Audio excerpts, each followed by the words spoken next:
Assalamualaikum warahmatullahi wabarakatuh. Alhamdulillahirabbil alamin. Assalatu wassalamu ala asrafil anbiya'i wal mursalin wa ala alihi wa sahbihi ajma'in, amma ba'du.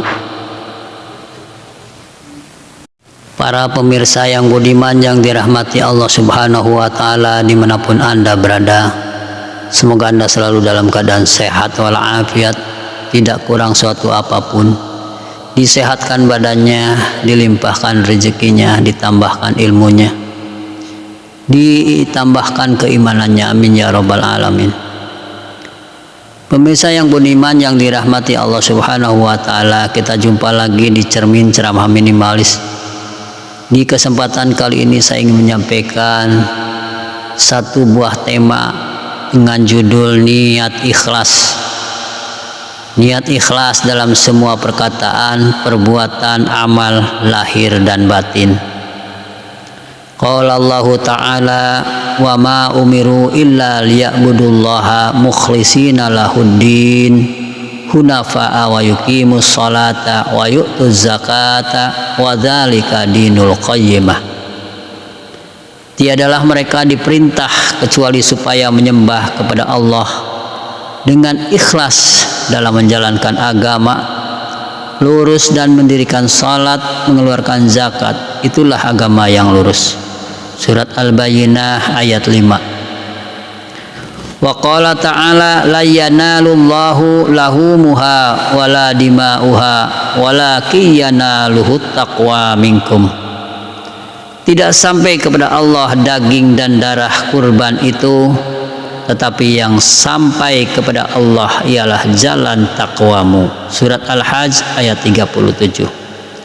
Firman Allah Subhanahu wa ta'ala, wa qala ta'ala, kul in tukhfu ma fi sudurikum au tubduhu ya'lamullah.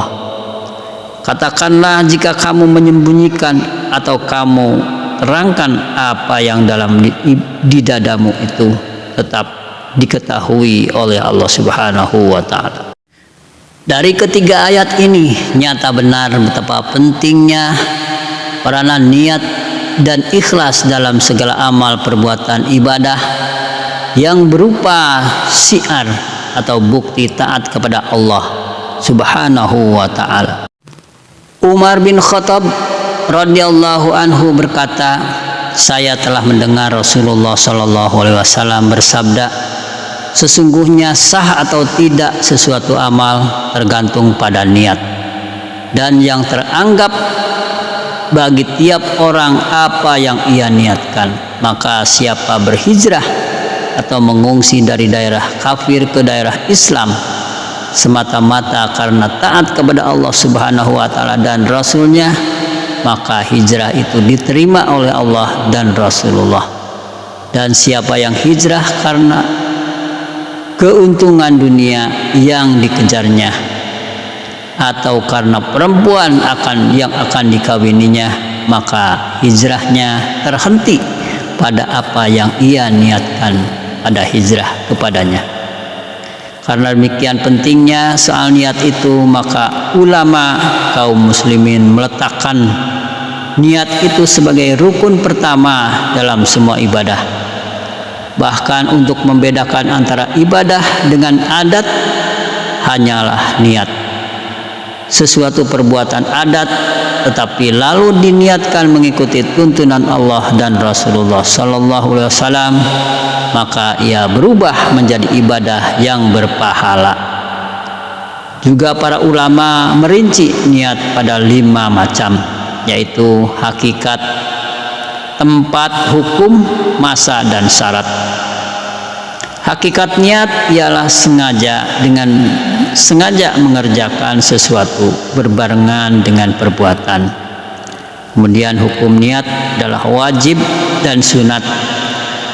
Tempatnya niat di dalam hati, masanya niat atau waktunya niat yaitu pada permulaan melakukan perbuatan. Kemudian syaratnya niat adalah untuk tujuan amal kebaikan. Aisyah radhiyallahu anhu berkata, Rasulullah sallallahu alaihi wasallam bersabda, bakal ada tentara yang akan menyerang Ka'bah. Tetapi ketika mereka sampai di suatu lapangan, tiba-tiba dibinasakan semua, yang pertama hingga yang terakhir. Lalu Aisyah bertanya, "Ya Rasulullah, bagaimanakah dibinasakan semua, padahal di situ ada orang-orang yang tidak ikut, yaitu orang-orang yang sedang di pasar dan lain-lainnya?" Maka jawab Nabi adalah, dibinasakan semua, kemudian dibangkitkan menurut niat masing-masing. Hadis Bukhari dan Muslim. Kebinasaan yang menimpa pada suatu daerah akan mengenai yang salah dan yang tidak bersalah, tetapi perhitungan di akhirat hanyalah terhadap mereka yang bersalah. Bagi masing-masing pejuang akan menerima perhitungan menurut niatnya. Tidak ada hijrah dari Mekah karena Mekah telah menjadi negara Islam. Sebab tujuan hijrah itu untuk mendapat kebebasan dalam melakukan perintah-perintah agama dengan rasa aman dan tidak terganggu. Demikianlah pengaruh niat. Anas radhiyallahu anhu berkata, ketika kami kembali dari perang Tabuk bersama Nabi SAW, tiba-tiba Nabi SAW bersabda, "Sesungguhnya ada beberapa orang tertinggal di kota Madinah, tetapi tiadalah kami melalui suatu dusun atau lembah, melainkan melalui menyertai kami mereka tertahan oleh uzurnya, karena niat yang sungguh-sungguh ingin ikut jihad, tetapi terhalang oleh keadaan yang memaksa harus tinggal. Maka Allah berkenan dengan karunia-Nya memberi kepada mereka pahala yang sama dengan orang-orang yang keluar berjuang di medan pertempuran. Demikianlah karunia Allah yang tiada terbatas."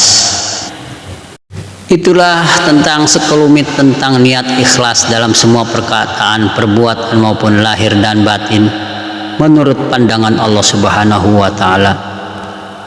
Niat dalam perbuatan bukan untuk niat yang lain-lain, melainkan hanya untuk keikhlasan, niat ikhlas karena Allah Subhanahu wa taala. Demikian, mudah-mudahan dapat bermanfaat bagi kita semua. Wabillahi taufik wal hidayah. Wassalamualaikum warahmatullahi wabarakatuh.